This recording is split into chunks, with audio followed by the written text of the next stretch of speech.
What's going on, everybody? LK here, back at it again with another video, and today some more Dragon Ball FighterZ for y'all. This time I wanted to continue my series on the problems with basically every character, and I wanted to talk about Super Saiyan God Super Saiyan Vegeta, aka Vegeta Blue. So this character has had a pretty interesting story in this game, in that he's been in the game since Season 1. Let's call him an unlockable character along with Android 21 and Goku Blue from Season 1. So Goku Blue and Vegeta Blue both had a bunch of problems when they were released. But now we're in Season 3.5. They've had many opportunities to buff both characters. So Goku Blue has been seen as a character that's had secret potential for a long time, but I think at this point most people consider him to be a very strong character. Maybe not a top tier totally character, but a very strong character.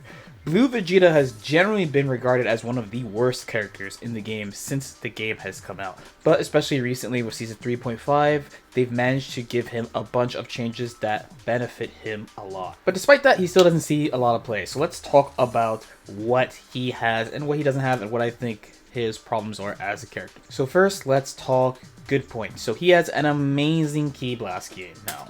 He has Ki Blasts that cover really good important angles, especially this kind of anti-air angle. And considering two of the most popular anti-air assists both got nerfed very recently, the Ultra Instinct Goku DP assist and the GT Goku Beam assist, having this type of move for low commit is really good. While he's not as mobile as base Vegeta, he still covers that same angle as well with his JS. And interestingly enough, he covers like a super jump slash double jump height with his J2S, and that move doesn't have any type of, let's say, slowdown or changing of momentum. He kind of just moves the way base Vegeta does when he does his JS. So all in all, his full screen neutral game is actually quite good with these low committal Ki Blasts. Another good thing about him is that he's pretty mobile. So he has not only these anti-air grabs that also catch people who are blocking standing, and it beats Ki Blasts, but he can use the super dash kick as well to maneuver. Through the air.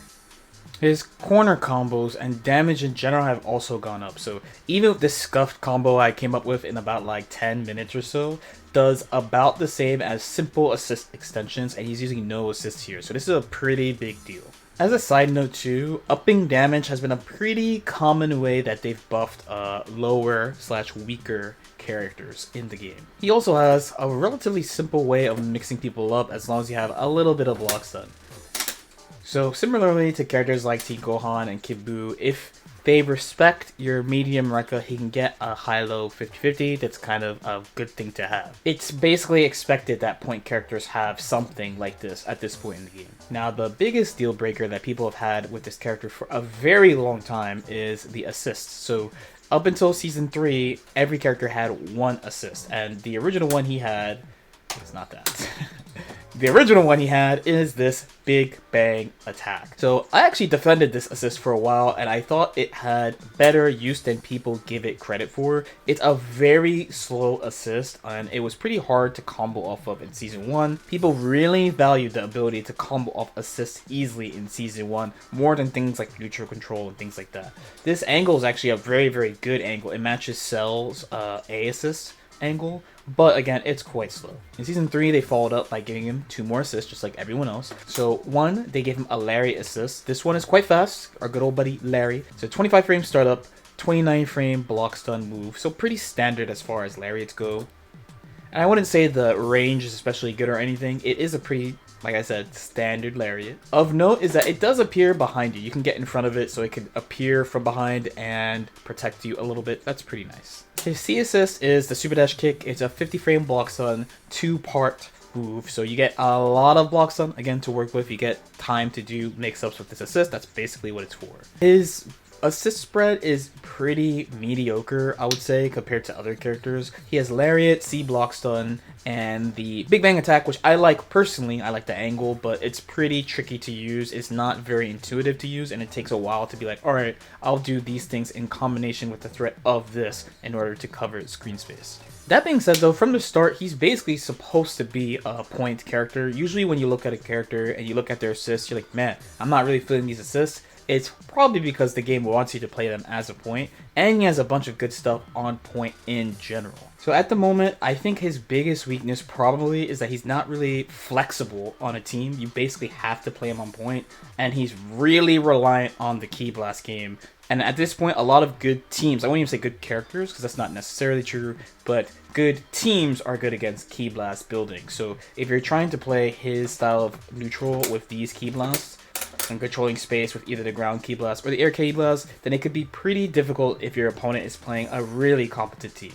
The assist thing is a big deal as well. Not feeling like the assist doesn't add anything special, or you're just having like some standard function being added to the team, definitely kind of hurts. It's honestly one of my issues with the most recent character they added to the game, Gogeta. Despite that though, I think as a point, Blue Vegeta is probably the best he's ever been. Again, he does a lot of damage, he's mobile, and he controls really unique angles on the screen with Ki Blasts. But especially when the game is encouraging you to play a character in a specific slot, it could be hard to justify when there are other characters you can play in that slot. The way they actually have buffed him, I think, is pretty interesting, because in prior seasons especially, I thought he just didn't do anything special at all and didn't really like add anything.